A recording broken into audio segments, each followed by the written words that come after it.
छत्रपती संभाजीनगरमध्ये आज महाविजय संवाद यात्रा सुरू झाली आहे। नवरात्री सुरू होण्याच्या अगोदर 5 दिवसांचा संपूर्ण महाराष्ट्र दौरा असणार आहे। अनेक ठिकाणी कार्यक्रम घेणार आहोत। मुख्यमंत्री लाडकी बहीणच्या लाभार्थ्यांशी बोलणार आहोत। आज मुख्यमंत्री माझी लाडकी बहीण योजनेच्या 3ऱ्या टप्प्यातील लाभार्थी महिलांना पैसे देण्यात येणार आहेत। जे या योजनेवर टीका करत होते त्यांच्यावर चपराक लावण्याचे काम मुख्यमंत्र्यांनी केले आहे। ज्याप्रमाणे तुमच्या प्रचार यात्रेत पाकिस्तानचे झेंडे फडकत होते, त्यामुळे तुमचा दसरा मेळावा तुम्ही इस्लामाबादला झाला पाहिजे। आतापर्यंत यांनी कधी कोणाला दिले नाही। जेव्हापासून योजना आली आहे तेव्हापासून त्यांच्या पोटात दुखत आहे। कशावर ते बोलत नाहीत, ते सगळ्याच गोष्टीवर बोलतात। ते महिलांशी कसे बोलले ते आपल्याला माहीत आहे, त्यामुळे त्यांच्या डोक्यावर परिणाम झाला आहे। विधानसभेनंतर ते कपडे फाडून लोकांना दगड मारताना दिसतील, त्यामुळे त्यांच्यापासून सावध राहा। मला वाटतं ही शाश्वती आज महिलांना ज्या पद्धतीने पैसे देत आहोत त्यातून समोर आलेली आहे। नितीन गडकरी हे महायुतीतील वरिष्ठ नेते आहेत, याची सर्व काळजी मुख्यमंत्री आणि दोन्ही उपमुख्यमंत्री यांनी घेतलेली आहे। सगळ्यांना जय महाराष्ट्र। छत्रपती संभाजीनगरमध्ये आज महाविजय संवाद यात्रा याच्या अंतर्गत मुख्यमंत्री माझी लाडकी बहीण संवाद यात्रा ही महिला आघाडीकडून, शिवसेना महिला आघाडीकडून संपूर्ण महाराष्ट्रात राबवली जाते। जवळजवळ शिवसेनेच्या 19 महिला पदाधिकारी संपूर्ण महाराष्ट्रात वेगवेगळ्या विभागात गेले 4 दिवस फिरत आहेत आणि नवरात्र सुरू होण्याच्या अगोदर हा आमचा 5 दिवसाचा दौरा संपूर्ण महाराष्ट्रात असणार आहे। आज त्यासाठी संभाजीनगर माननीय आमदार आणि सिडकोचे अध्यक्ष शिरसाट साहेब यांच्या मतदारसंघात आज आम्ही इथे उपस्थित आहोत। आज इथे संपूर्ण अनेक ठिकाणी आम्ही कार्यक्रम घेतलेले आहेत। यामध्ये तांड्यावरच्या महिलांशी आम्ही चर्चा करणार आहोत।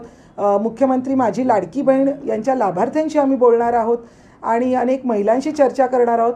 खरं तर आजचा दिवस हा खास तुम्हाला बोलवण्याचं ह्याच्यामागचं एक महत्त्वाचं कारण आहे, कारण आज मुख्यमंत्री माझी लाडकी बहीण योजनेचा 3रा टप्पा, 3ऱ्या टप्प्यातले जे लाभार्थी महिला आहेत जवळजवळ 63,73,000 एवढ्या महिला आजच्या दिवसामध्ये त्यांना पैसे येणार आहेत। जवळजवळ 521 करोड एवढे पैसे शासनाकडून या 3ऱ्या टप्प्यातल्या महिलांना दिले जाणार आहेत।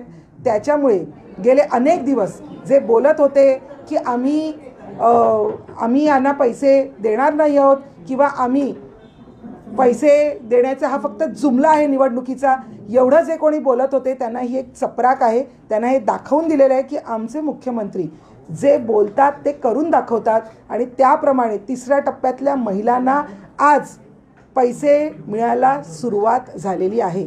यासाठी आत्ताच संभाजीनगरमध्ये महिला सर्व जमा झालेल्या आहेत आणि एक छोटासा आनंद जल्लोष आम्ही इथे साजरा करणार आहोत, एकमेकींना पेढे भरवून, आणि संपूर्ण महाराष्ट्रात असंच आनंदाचं वातावरण आहे। यामध्ये जे सकाळचे महाज्ञानी महाप्रवक्ते आहेत हे बोलत आहेत की शिवसेनेचा जो दसरा मेळावा आहे तो अहमदाबादमध्ये झाला पाहिजे। माझं त्यांना असं सांगणं आहे, माननीय संजय राऊतजी ज्या पद्धतीने तुमच्या निवडणुकीच्या प्रचार यात्रेत पाकिस्तानचे झेंडे फडकवत होतात, ज्या पद्धतीने बॉम्बस्फोटमधले आरोपी तुमच्या प्रचार यात्रेत चालत होते, तर मला असं वाटतं तुमचा दसरा मेळावा हा इस्लामाबादला झाला पाहिजे। कारण ज्या शिवतीर्थावर, ज्या पवित्र शिवतीर्थावर तुम्ही दसरा मेळावा करण्याचा विचार करताय, खरं तर छत्रपती शिवाजी महाराजांची नाव घेण्याची तुमची लायकी नाही आहे। त्याच्यामुळे मला त्यांना विनंती आहे की तुमचा दसरा मेळावा हा तुम्ही इस्लामाबादलाच करावा, तेच तुमच्यासाठी योग्य राहील। अर्थ विभागाने सांगितल्यामुळे तीच अवस्था इथेही होणार आहे। अंबादास दानवे म्हणजे मुंगेरी लाल के हसीन सपने आहेत। त्यांना उघड्या डोळ्यांनी अनेक स्वप्न पडत असतात, त्याच्यामुळे त्यांना फार लक्ष देऊ नये त्यांच्याकडे, कारण त्यांना या कधी कुणाला मदत करण्याची तर गरज त्यांनी दाखवलेलीच नाही आहे किंवा उभाठाला कधीच त्याची आवश्यकता वाटलेली नाही आहे। त्याच्यामुळे हे जे काही बोलत आहेत यांना उत्तर येत्या निवडणुकीत ह्या लाडक्या बहिणीच देतील याची मला खात्री आहे। लाडक्या बहिणी योजनेचा फायदा लाडक्या बहिणी तर घेतच आहेत, मात्र संभाजीनगरमध्ये असा प्रकार पाहायला मिळाला की लाडक्या भावांनी सुद्धा फॉर्म भरलेत, महिलांच्या नावाने पैसे उचलले असे देखील प्रकार समोर येतात. एक लक्षात घ्या की आपण ह्याच्यासाठी सिस्टीम जी बनवलेली आहे ती अतिशय योग्य सिस्टीम बनवलेली आहे. कारण महिलांचं आधार कार्ड आपल्याला लागतं आहे, त्याचप्रमाणे महिलांचं स्वतःचं बँकेतलं अकाउंट लागतं आहे. कुठल्याही अकाउंटवर हे पैसे जात नाही, महिलांचं स्वतःचं अकाउंट असल्याशिवाय. त्याच्यामुळे त्याची खातरजमा व्यवस्थित केली जाते आणि यानंतर सुद्धा जर काही गोष्टी असतील अशा चुकीच्या घडत असेल तर त्याची नक्कीच आम्ही खात्री करून योग्य जे काही त्यांना शासन आहे ते योग्य शासन आम्ही त्यांना नक्कीच करू. एक कुर्ला विधानसभेचा प्रश्न आहे. मराठा समाजाच्या अनेक लोकांवर ॲट्रॉसिटीचे खोटे गुन्हे टाकणार आहेत. प्रवीणा मोरजकर यांना ठाकरे गटाकडून संभाव्य विधानसभेची उमेदवारी जाहीर होती आहे. मराठ्यांना त्रास देणाऱ्या व्यक्तीला अशी उमेदवारी देण्याबद्दल तुमचं काय मत आहे? मला वाटतं हा त्यांचा प्रवीणा मोरजकर या उबाठाच्या पदाधिकारी आहेत, उबाठाच्या माजी नगरसेविका राहिलेल्या आहेत. त्याच्यामुळे त्यांच्या पक्षाने कुणाला तिकीट द्यावं हा त्यांचा प्रश्न आहे आणि लोकांना माहिती आहे की ह्या व्यक्ती काय आहेत आणि या व्यक्तीने काय केलं आहे. त्याच्यामुळे येत्या निवडणुकीत जर त्यांना तिकीट दिलं तर मतदारच त्यांना सांगतील की खरं काय आहे आणि खोटं काय आहे.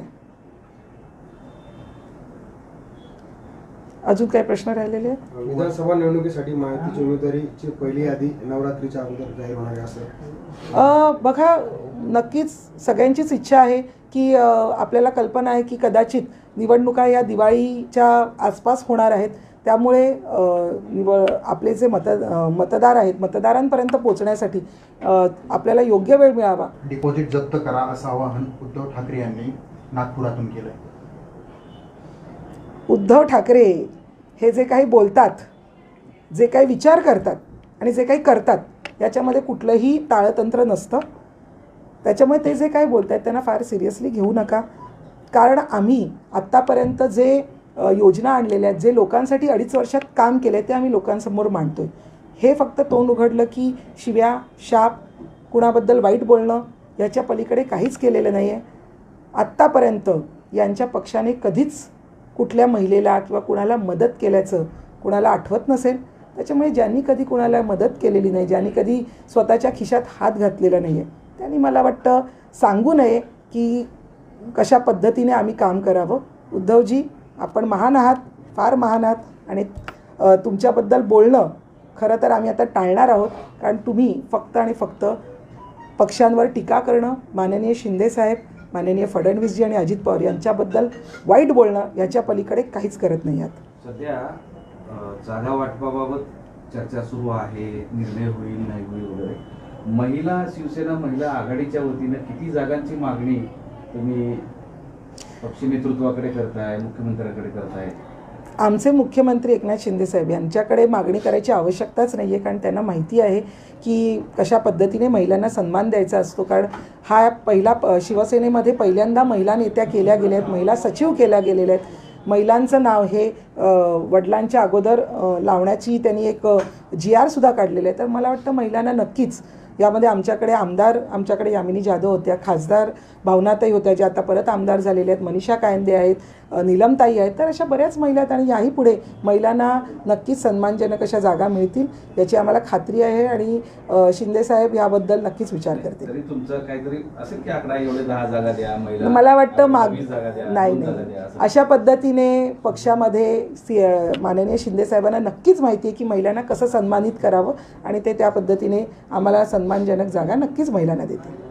संजय राऊत त्या लाडकी बहीण योजनेवर खूपच बोलत आहेत आणि त्यांनी आणखी म्हटलं संजय राऊत कशावर बोलत नाही आहेत, ते सगळ्यांवर खूप बोलत आहेत.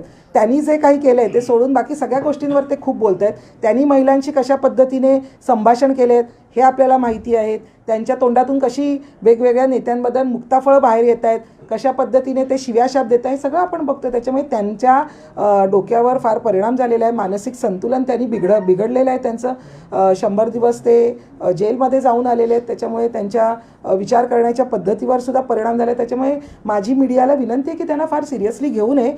कारण इलेक्शनच्या काळामध्ये ते लवकरच अंगावरचे कपडे फाडून तुम्हाला दगड वगैरे मारताना दिसतील, तर तुम्ही जरा त्यांच्यापासून सावध राहा. मत विकत घेण्यात नाही, ते काय म्हणतायत ते त्यांच्याकडे फार लक्ष देऊ नका. ते रोज काहीतरी म्हणत असतात. कारण त्यांनी म्हणण्याशिवाय दुसरं काहीच केलेलं नाही आहे. त्याच्यामुळे फार सिरियसली त्यांना घेऊ नये.